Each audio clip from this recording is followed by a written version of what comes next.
It's Office Hours Live! Ah! Is that scary? Is this scary? Yes. You know, I tried this last night, and nobody gave me any candy.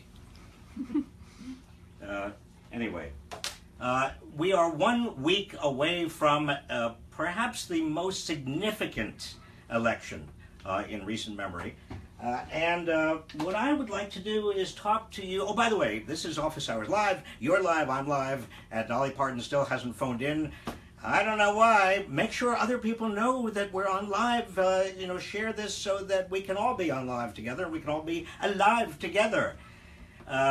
Today, we're going to talk about, before I take your questions, and before we have a special guest, Karen Martin. The wonderful, inimitable Karen Martin is going to be joining us to talk about voter suppression.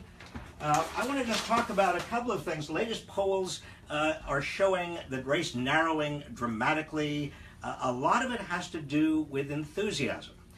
And Hillary Clinton does have, or at least appears to have, a little bit of an enthusiasm gap, or more of an enthusiasm gap with Donald Trump.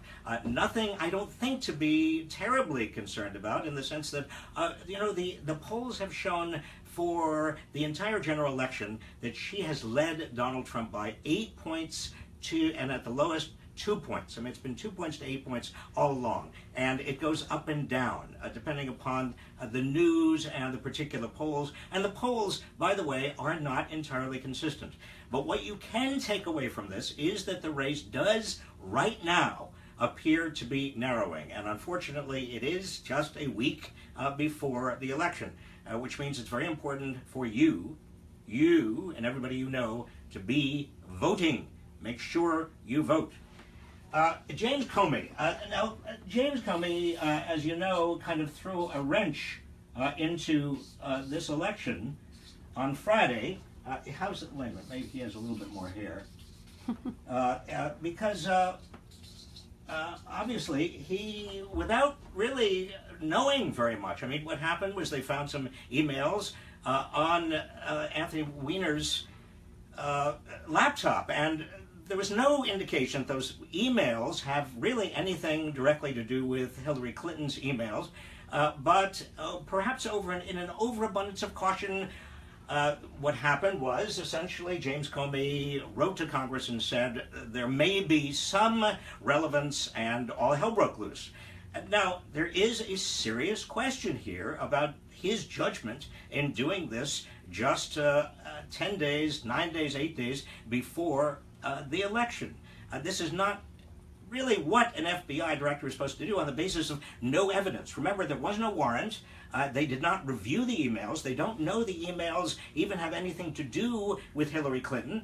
They don't know that the emails, even if they do have something to do with Hillary Clinton, have not already been looked over. They may be the same emails that the FBI has already seen. So there's no indication here that there's anything relevant. But what the FBI director, James Comey, did is he threw a monkey wrench into the whole election, because a lot of people say, well, this means that the email case is reopened. It's not officially reopened, but it looks that way.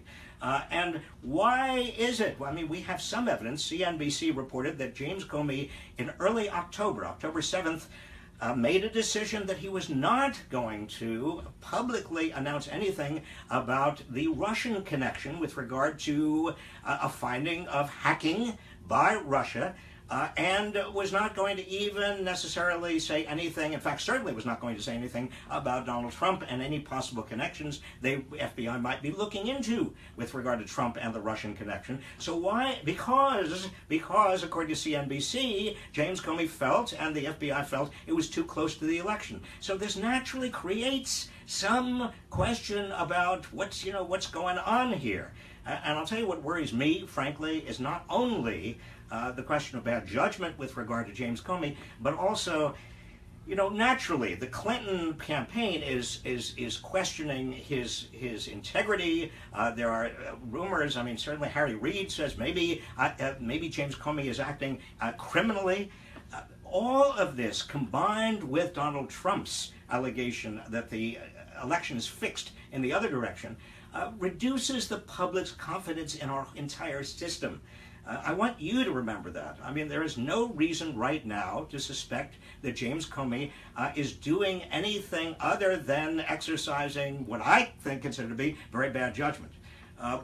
There's no basis for assuming that he is violating the Hatch Act or acting in a criminal way right now. And the more one campaign or the other gets into this accusation game, even though, again, very, very bad judgment. Can we be very, very clear?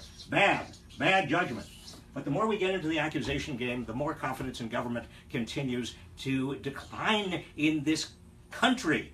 A very, very big issue. Let me also say, in terms of confidence in government declining, I wish the Obama administration and the Army Corps of Engineers, part of the Obama administration, would just stop the pipeline, the Dakota Access Pipeline, permanently. There's no reason to keep that pipeline going. I mean, we know that it is being built very, very close to Sioux Indian territory. There are possible problems there, not only with regard to the burial sites of the tribe, but also the pipeline. I mean, we know, for example, since 1995, there have been over 2,000 significant oil pipeline accidents in the United States. And that tribe depends on water coming from the Missouri River through that area and filtered through that area. If something happens with that pipeline, that tribe is not going to have any water at all. And we know also that there are diseases, all sorts of diseases associated with those pipeline spills. And there's been a lot of research about this. So from a standpoint of public health, from the standpoint of just fairness, if not considerations of the religious traditions of that tribe, the Army Corps of Engineers and the Obama administration should simply halt it, period. All right? And your questions. I want to get to your questions because Karen is going to be coming in and joining us. Jian Yan, could you please talk about the potential for voter intimidation in swing states? Yes, Jian, there is a big potential for voter intimidation in swing states, partly because the Justice Department this year has decided not to send out its 32,000 voter monitors as it did in 2012. Why not this year? Because the Shelby versus Holder decision by the Supreme Court basically gutted the Voting Rights Act, removing the justification and the rationale and the authority of the FBI and the Justice Department for sending in, not the FBI, the Justice Department for sending in those monitors. And meanwhile, you have Donald Trump asking his followers to go out into certain places. Well, we know what that code word, certain places, is. Those are places where you have a lot of minority voters. And act as monitors, as self-appointed monitors. Chris Conley, is there a risk that polls are under-reflecting Trump support as some people intending to vote for him in the privacy of the booth don't want to be branded deplorable by voicing their intent semi-publicly to a poll taker? I'm having a Brexit flashback in that regard. Chris, you are right to be a little bit concerned about Brexit, and also remember the vote in Colombia. The polls showed that most people in Colombia were in favor of that FARC agreement, and it turned out they weren't because they were a little bit shy, a little bit embarrassed to tell pollsters that they were against it. So there is always that possibility. Take nothing for granted and don't be complacent about this election. Barbara Kerwin, can we talk about Trump's hidden connections to Russia and why we don't know the story yet? Barbara, we know that Donald Trump's major staffers, up until very recently, they were on the payroll of some major figures in Russia. One was doing public relations for Putin at the same time that he was doing public relations for Trump. We also know with a high degree of probability, we don't know for certain, that Trump has borrowed a lot of money, must have borrowed it from some Russian oligarchs. Again, this is conjecture, but you know, the banks in the United States are not lending to Donald Trump because he's not a very good credit risk. So you put all of that together, and why isn't there an FBI investigation of that possibility? Remember, Donald Trump told the Russians to hack. Remember, he said, why don't you get information about the emails, about Hillary's emails. So I think it's not unlikely that there's some Russian connection. Cynthia Ayers, how serious in your mind is the fact that Donna Brazile leaked debate questions to the Clinton campaign and was let go by CNN for doing so? Cynthia, it worries me for the same reason that I've worried about a lot of what's happening in this election. This kind of, it undermines confidence in the entire process. If you've got somebody, and I know Donna Brazile, and I've been, I've worked with her before, and I like her very much, but if she's leaking questions to the Clinton campaign before the presidential debates, that's just another instance. It's like Debbie Wasserman Schultz and the Democratic Committee, National Democratic Committee. It's just another piece of evidence in this entire lattice work, and you have a lot more on the Trump side. That undermines what people feel should be a government system that works well. Melissa Kandaraja, did I pronounce that right, Melissa? In regards to an optional health care system, is there any chance for a single payer in the U.S., or is it never going to happen? Melissa, the president is now coming around to thinking that maybe a single payer, or not a single payer, a public option, which may be a step toward a single payer, is necessary. Hillary Clinton has also come out in favor of a public option.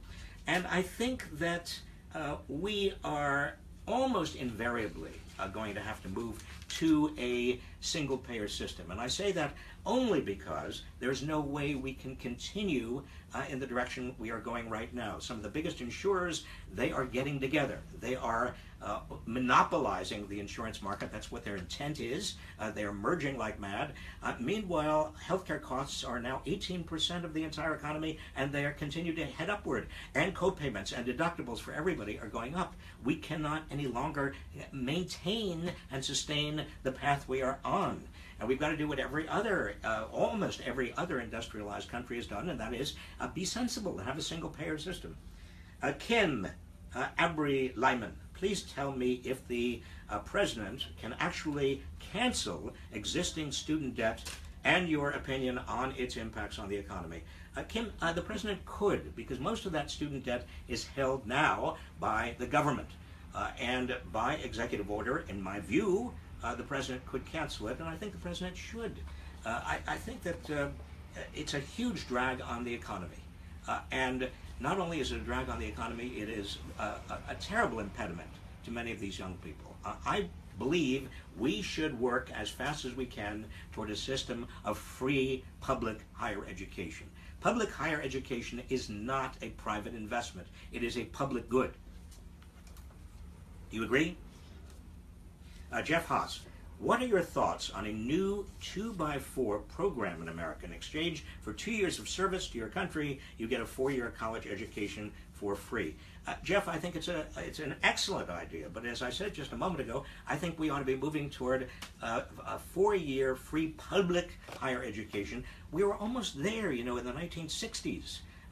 Here at the University of California, Berkeley, tuition was about $87 per semester. And before that, there was the GI Bill. We had a whole generation of returning veterans who got free college education. Was that bad for America? No. Could we afford it? Yes. In fact, it generated it contributed to the extraordinary economic growth of the 1950s and 1960s. Ramona Leonard Supernant. That's a name. That's a great name. All I ever want to talk about these days is how important it is to have a Democratic majority in the House and Senate. Well, I take it that's your question, Ramona, and I agree. I mean, I doubt very much we're going to have a Democratic majority in the House. It's going to be too hard to do. There are too many of those seats that are safe because of gerrymandering. But in the Senate, I think it is likely that the Democrats will gain at least 4 seats. Now, if Hillary Clinton is president, all the Democrats need are 4 seats, and then the Democrats have a majority in the Senate. Next question, Sheila Amorzosi. If Hillary wins, by a small margin. Won't Trump contest the election, and how long could that go on? I think that Trump is going to contest the election in any event, but of course if she wins by a very small margin, that's going to make his supporters even more vehement about their opposition to her presidency, and give him more reason in his mind and in the minds of his followers to question the legitimacy of her presidency. And I wouldn't be surprised if he tried all sorts of challenges, but again, there is a difference, and I want to draw a distinction in your minds between challenging a particular vote in a particular place because there is reason to believe that there was something wrong with the vote, like the Chads in Florida. You remember the hanging Chads in 2000. On the one hand, and on the other hand, just condemning the entire vote and saying there has been widespread fraud, having no evidence at all, and demanding recounts. That would be irresponsible, but I'm afraid Donald Trump will do that regardless. I mean, every time I say Donald Trump might do something that is irresponsible, he turns around and does it. Justin Conkling, do you think our country will only split even further in the future? Justin, I honestly don't think so. I take every opportunity I get as I travel around the country to find people who call themselves Republicans or Tea Partiers, and even Trump supporters, and I ask them about what they believe and why they believe it, and I am continually struck by the fact that most Americans want the same thing. We may want it for different, we may think of the means as different in terms of getting to the goals. We may have different values, particularly with regard to issues that have to do with religion or abortion or gay marriage. But when it comes to the economy, when it comes to this country, when it comes to our place in the world, most people feel exactly the same or very close to the same. And I think it's wrong to assume that these differences are just going to stay with us and going to get worse.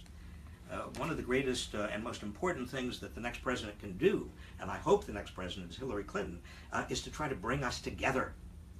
Jim McConnell, Professor Reich, are you afraid for the country? Well, Jim, I've got to tell you, and this is a good question to come on the backs of the other. I remember 1968. In 1968, I was just getting out of college.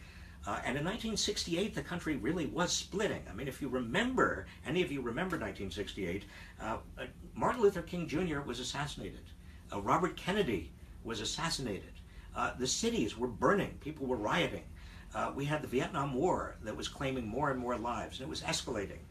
We had in Chicago, I remember because I was passing through, we had riots. The Democratic Party literally came apart. Students were rioting in Chicago. Mayor Daley at the time was bringing in the National Guard. Chaos, pandemonium. And what was the result? Well, the result ultimately was Richard Nixon being elected. I left the country. I thought that was the end of it. But we came together and we healed some of those wounds. And I think we will do so again. What we're going through today is nowhere near as deep and as vicious and as angry as what we went through in 1968. And on that upbeat note, I want to welcome Karen Martin. Hi. Karen, hello. Hello. Hug shake. A hug shake. Karen Martin, I want to remind you, Karen is our resident expert. She is not only a resident expert here at the Goldman School, she is a national expert on the issues pertaining to race and criminal justice. Thank you for joining us, Karen. My pleasure. 1 week before Election Day. Yes. But listen, I want to ask you about voter suppression. Yes. We've had a lot of people writing in about voter suppression. How big a problem is it, or is it likely to be? I think it's quite big, and in particular, I am concerned about felon disenfranchisement. Wait a minute, before you go on, Yes. let me just repeat that. Felon Yes. disenfranchisement. So if you have a criminal conviction, specifically of a felony, then a lot of places make it so you can't vote. In fact, only 2 states allow you to vote. What are the 2 states that allow felons to vote? That allow you to vote with no restrictions: Vermont and Maine. Vermont and Maine. That's right. So up there in the corner. Close to Canada, it's like And spill over. well, that sounds like it might have something to do with race. I mean, am I being naive about that? No, I think you might be being quite realistic. The history of criminal justice in the system, in our country, quite frankly, has a lot to do with race. And I think that felon disenfranchisement laws specifically, it's a carryover from poll tax and voter suppression of black people right after the end of slavery, and it's kind of part of the tradition. So yes, it's definitely related to race. At the same time, it's not just black people or Latino people. I think the rate is something like 1 out of every 56 people is no right to vote because of a conviction. 1 out of 56. Now, Terry McAuliffe in Virginia has tried to end the restriction on felons voting. Did he get anywhere? He got somewhere, and then the state Supreme Court said that you can't do that. You can't have a general law, that you have to take each case individually. And so now he's actually successfully pursued thousands of re-enfranchisement cases, just one at a time. But how about public opinion? I mean, isn't it the case that if you've already paid your debt to society, you've already been to prison, if you pay the debt to society from your crime, shouldn't you be allowed to vote? Doesn't that mean you've been reinstated in some way? Yes, you would think. But many states, if you're for example, in California, if you're in prison or on parole, then you have no right to vote. But once you're done with those, then you can vote. So it depends a lot by state. I think there's something like 12 states where if you're in prison, probation, parole, and you've completed your sentence, still no right to vote if you have a felony conviction. And so it depends on states. Some states have, if you're actually actively being punished, then no, you can't vote. But if you're done, then yes, you can. And public opinion on this, is it as extreme as the states, or? I don't know. That's a good question. I don't know. I think that there's still a lot of stigma around having a criminal history. I think there's a lot of fear about criminals and crime, and violent crime in particular. I think most importantly, it gets used as a kind of horrible political football, always has in this country. And so I think when people are confronted with the reality that we are depriving a lot of people of the right to vote because of something they did in the past, which of course how they got in the criminal justice system in the first place is also kind of flawed. Well, I want to get to that because of the people who are felons, yes. What percentage of black men, for example, have a felony conviction? I brought notes today because there's some very important numbers. Okay. For example, 1 in every 13 African Americans has lost the right to vote. 1 out of 13, not only men, we're talking about African Americans has all lost together. the right to vote because of felony conviction. Because of felony conviction. And I want to remind you and everybody else that we have a massive carceral state. So just to put this into context, right now we have 2.2 million people in prison or jail, but 7 million people under some type of supervision, probation, parole, something like that. That's huge. And if you think about the world, so the rate per 100,000 in the world of people in prison is 150.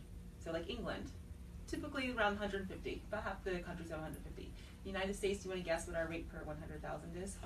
Per 100,000, I don't know. I have no idea. For everybody, it's like 600 or 700, depending on how you count. So does that make us the highest incarceration nation?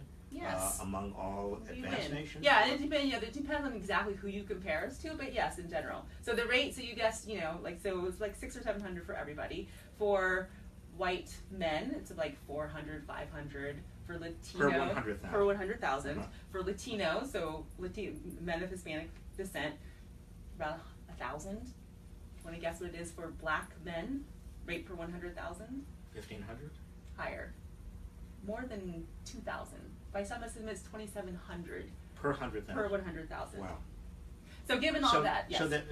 So any proper discussion of voter suppression, right, of African Americans and yes. Latinos in this country needs to consider not just the issue of gerrymandering and voter IDs exactly. and polls, but also this issue of disenfranchising, right. essentially a big portion of the African American and Latino populations because of this rule against felons ever voting. Ever. And one of my research topics is criminal justice debt. So people have some contact with their criminal justice system. They have to pay fines, fees, restitution, surcharges, kind of a crazy quilt of all different types of things you have to pay. And up around 30 states, you can't vote until you've completely paid your debt. So if you owe the state some money because of that, you can't vote in 30 states. So quite apart from the issue of felony, completely separate from felony. If you just basically have been stuck. When we talked before, you gave some chilling accounts of people who were put in jail pre-detention, before trial, Yeah. Pre-trial detention, and then were handed the bill.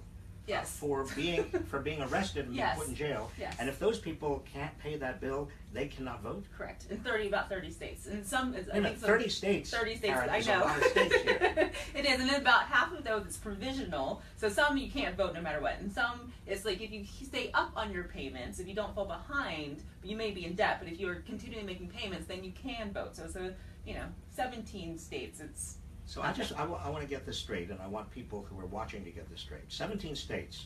If I am arrested, I'm not convicted, I'm put in jail, I'm handed a bill for being in jail, I can't pay that bill, then I can't vote. something like that happens. Holy Yes. cow. Something like that. I mean, it depends a lot. Most places we're talking about people who have been convicted of something, but it could be a misdemeanor something, not necessarily felony something. And even if somebody is convicted of a felony, Mhm. how many of those felonies are nonviolent, are drug-related?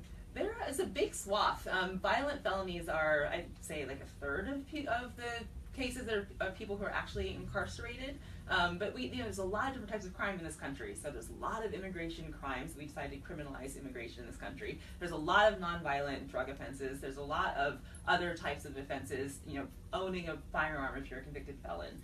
So you're not actually doing anything else, but we decided that as a felon you're not allowed to have a firearm. And so understanding the breakdown of what counts as violent versus non-violent, yes, we can say by the statistics, but when you ask people, like if somebody example of a crime, I was with my friend and he did something violent, that person can be convicted of a violent crime in a lot of places. So even if we call something violent, did the person actually individually commit an act of violence? It really depends. But we have reason, or do we have reason to believe that if you are African American or Latino, you are more likely to go to jail or have a felony conviction for a nonviolent offense of the same sort that a white person is not likely to go Yeah, to you jail don't even for? need to qualify that by offense. Just across the board, at every stage in the criminal justice process, there are serious racial disparities. Everything from who gets a plea bargain that's more friendly or more lenient, and who doesn't. Who's even just arrested? Who is stopped and frisked? Who's searched? Even though the rates of contraband, usually white people end up having higher rates of contraband if they're searched. Black and Latino people are searched much more often, and so at every step of the way. So, Karen, given all of these disparities, and also given that a lot of black people and also Latinos, when they see police officers, are a little bit nervous. If the Republicans start monitoring these voting places, and they wear outfits that look official in some ways, or even if there are Justice Department people there with official-looking badges and so on, could that be itself intimidating? I think absolutely, and there are some jurisdictions that have intentionally moved the polling place into law enforcement offices, so into the sheriff's office is now the polling place. I posit that is... Who is doing that? I can't remember exactly where, but I definitely read recently that has happened.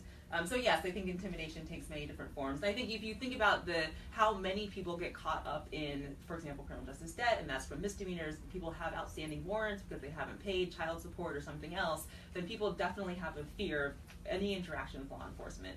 So if there's some presence of law enforcement, then that is absolutely going to help keep some people away from voting. Because New Jersey, for example, New Jersey obviously is not a southern state, but it's under court order to avoid what was going on for years, and that is Republicans were under the Republican Party officially rounding up people to be poll watchers, quote unquote, and have official, kind of official looking poll watching gear on that might be quite intimidating. Yeah, and then you add to that just that, a lot of places there's really long lines. A lot of places people don't get time off from work. A lot of people are struggling with childcare, transportation, et cetera, et cetera. So I think any little thing that makes it less likely for some person to vote is a problem. So this is we're talking about a terrain that is not voter ID. Right. That is not about gerrymandering, that is not about all the ways in which we have come to think about voter suppression. This is a huge other issue that we're not talking about. Exactly, a huge other issue. which I think is quite a pivotal issue. But in 2008, was it because of Barack Obama that many, notwithstanding all of this, Right. we had a very significant portion of African Americans actually voting? I think so. I think people were excited. They were ready to go have their voices heard. Absolutely. All right. At that word excitement, are they going to be as excited about Hillary Clinton? Some of them, absolutely. Yeah. Some of them will. Some of them less so. Well, obviously, But- it's not fair to you to speak for all African Americans, but the question that is in many people's minds is the enthusiasm gap. I mean, Yeah. we saw some polls this morning that suggest that that Donald Trump's supporters are more enthusiastic than Hillary Clinton's supporters. Yeah, I question the enthusiasm gap because you can still unenthusiastically vote. I Right. don't care how much you're yelling and smiling and whatever when you're checking your chat. or Well, you can whatever. unenthusiastically vote, but if you are an African American or a Latino and you have all of this other True. all things that we're talking about Yes. today, that could maybe be a tipping point for you, could it? It could be. It could. I think there's also the fear of the other candidate that could produce some momentum and enthusiasm to try to overcome all of those hurdles, even with even more urgency. Well, I didn't want to stop you. You had a couple of other things you wanted to share with us. I We think have a that. question. Oh, okay, goody. That's a question. Do you want to take a question? I don't want to. Yeah, I just wanted to say, in my home state of Virginia and in Florida, we're at about 20% of African American men cannot vote. 1 in 5. In a few Virginia states. and Florida. And a Now, couple Virginia is a key state. Florida is absolutely is critical Yes. in this election. 1 out of 5 African American. African American men in Cannot. Florida cannot vote In Virginia, yeah. because both Virginia Because and Florida of Virginia. because of the felony. Yep. We have a question here from Okay. Alexandra Silva. Are Native Americans also more likely to be disenfranchised? I'm thinking about the Dakota Access Pipeline protesters. I'm not really up on the issues facing specifically Native American voters, especially because of all of the intricacies of people who live on tribal land and people who don't, and jurisdiction, and I'm not an expert on that. Well- but I would imagine this kind of the same incentives are in place to suppress certain votes, and I don't know if you saw the fold out in the New York Times today, but it was very interesting because some of the highest rates of Democratic support are in the places with the highest Native American populations. So I would not be surprised if there are similar incentives in place to try to suppress certain votes. Well, I know because there was a report a few years ago that with regard to Native Americans, it's difficult for them to get because they live in very, very Right. rural areas. It's difficult for some to get to voting Mhm. places, and that has been a perennial problem. And what worries me is that every time we have an election, people recognize these problems and then we do nothing about them Right. until the next election. Okay, back to your. Shall we go back to your? Let's see, what else can I tell you? Oh, one of the things that I think is important to keep in mind is that for African American men who were born in 2001, they have a 1 in 3 chance of going to prison in the course of their lifetimes.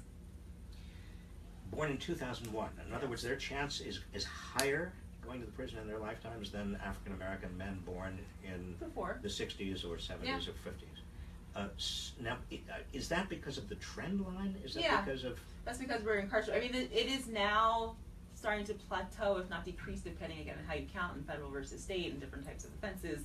But given that we are incarcerating so many more people compared to the rest of the world, to have any given demographic have a 1 in 3 chance of going to prison in the course of their lifetimes is completely insane. Karen, we've talked about this before, but I want to go back to it. The prison industrial complex, people refer to as the sort of political power that comes, particularly in rural areas where there are not that many jobs except in prisons. And the prisons have kind of substituted in some way for the military industrial complex in certain places as the source of jobs, and therefore have a lot of power. Very hard to decriminalize and get people out of prison if you've got so many jobs depending on those prisons. In your research, have you come across anything to validate that concern? There is a really interesting tension between efforts to try to get prisons to locate in rural areas. For example, in the eastern and southern swath of California, there used to be all agriculture and manufacturing, and now those industries have depleted, and so there's more prisons are built in those areas. But it's actually interesting because I believe it was the Sentencing Project did a report and found that rural location of prisons doesn't actually generate all of the economic benefits that you might think it does. It's very effective political rhetoric, but in the end, it still kind of sucks resources out of the community without giving many back. So the outlook, if you're looking at the future, and Yeah. you say 1 out of 3 African American boys born Mm-hmm. today was going to statistically spend right. some time in prison. I mean, that's outrageous. Yes. We can't sustain that. No. And that goes way beyond voting suppression. Mm-hmm. That goes to the future chances of a huge portion of our population. Do you think that's going to turn around? And if it does, what's going to turn that around? Well, I do think that there is, people know what mass incarceration is. There's been a lot of advocacy, a lot of movement, good books, good films coming out that explain the situation. So I think a lot of people now can articulate that perhaps mass incarceration is not the best idea for anybody. And I think that realizing the cost of the system, both the actual literally financial cost, but also the social cost, people are starting to understand that we may not be getting what we think we're getting. It's not like prisons work, now there's no more crime because we've locked up all the bad people. That's not how it works. Well, it looked for a moment as if there was going to be some sort of bipartisan support for a major crime reform bill Mm-hmm. that would reduce or eliminate 3 strikes you're out, that would actually reduce sentencing guidelines or Yeah. change them, and then that seems to have fallen apart. I'm still hopeful. I think there's a lot of bipartisan support for issues like unfair taxation, which is essentially some of the stuff that I'm finding. Essentially, it's taxing without calling it a tax.